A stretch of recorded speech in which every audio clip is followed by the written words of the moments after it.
She pushed open the wooden swing door of the old frontier-style saloon, her steps quiet and controlled like someone who carried storms inside her bones.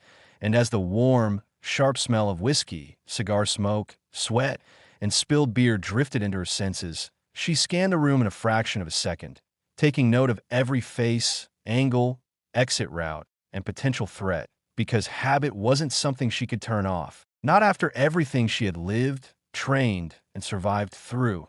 And although she looked like an ordinary woman dressed in worn jeans, dusty combat boots, and a leather jacket that carried mileage and memories, beneath that calm exterior, she was an undercover special forces operative, the kind that existed in classified files, the kind whose missions never made news headlines, the kind people suspected existed but never proved. And tonight, her assignment wasn't about surveillance anymore. Tonight was the closing night, the night she was supposed to identify and dismantle the final link of a military weapons smuggling network responsible for supplying illegal arms to hostile groups, criminal syndicates, and mercenaries around the world.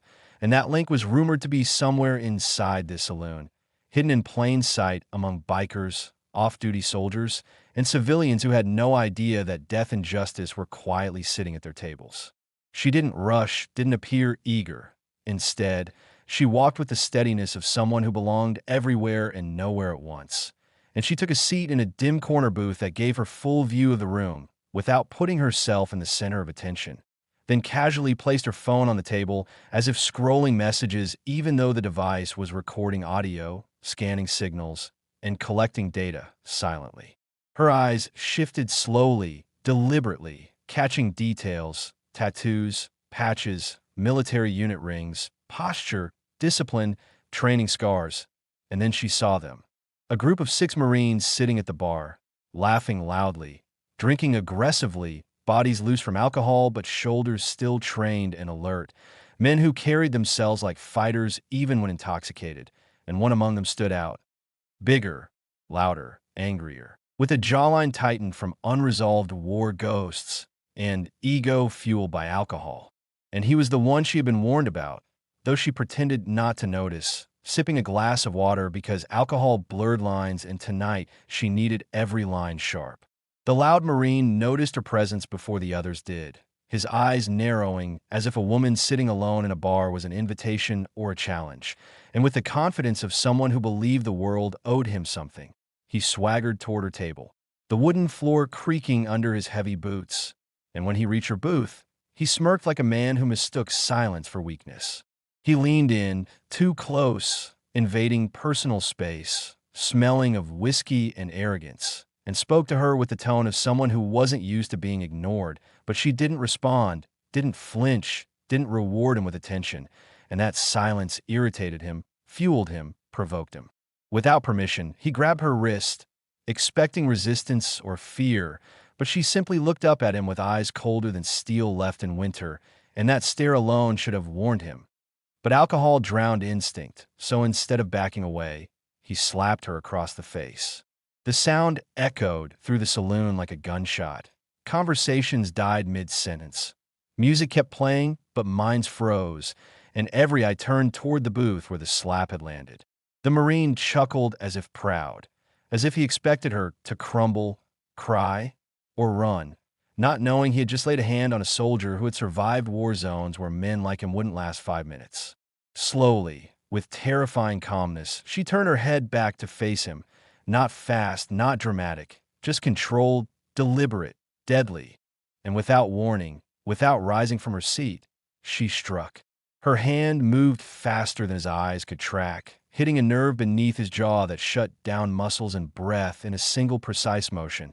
And before he could react, she twisted his wrist, applying pressure that snapped bone with a sickening crack, sending him to his knees gasping and stunned.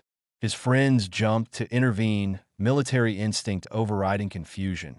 But she was already moving, fluid, efficient, unstoppable, dodging the first one with a pivot, striking another in the throat, using the third Marine's momentum against him as she flipped him into a table that shattered under the impact.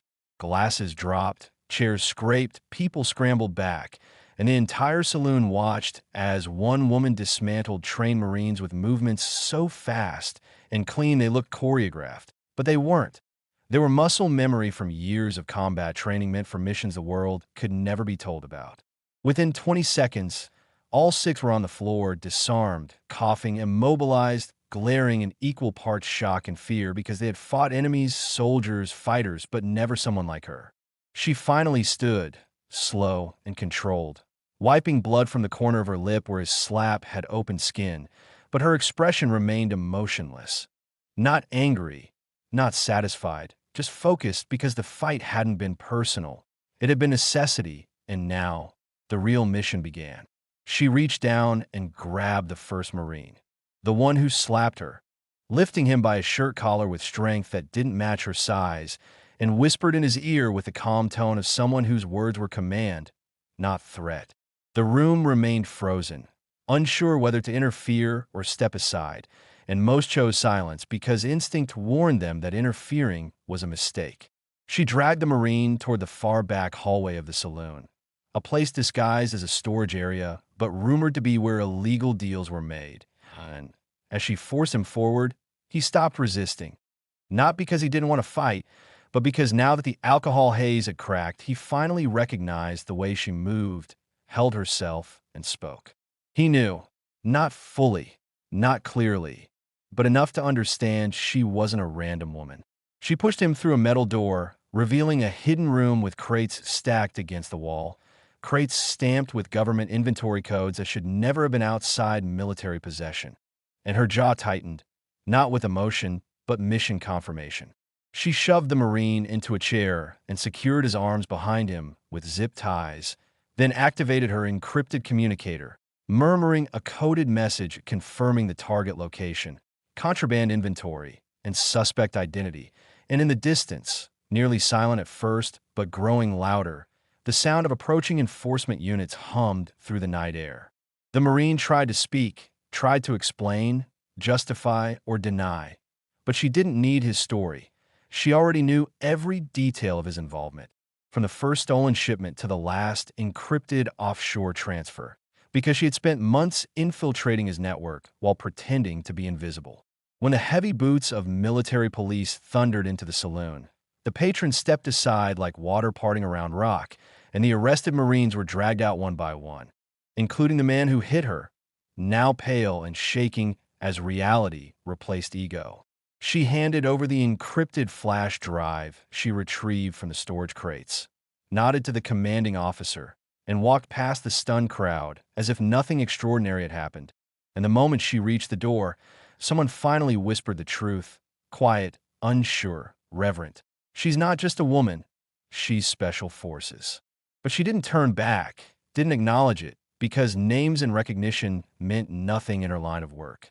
She walked into the night, the cool wind brushing against her bruised cheek, and she disappeared into darkness like someone whose story didn't need applause, because the world never clapped for the kind of mission she completed, and she didn't need them to.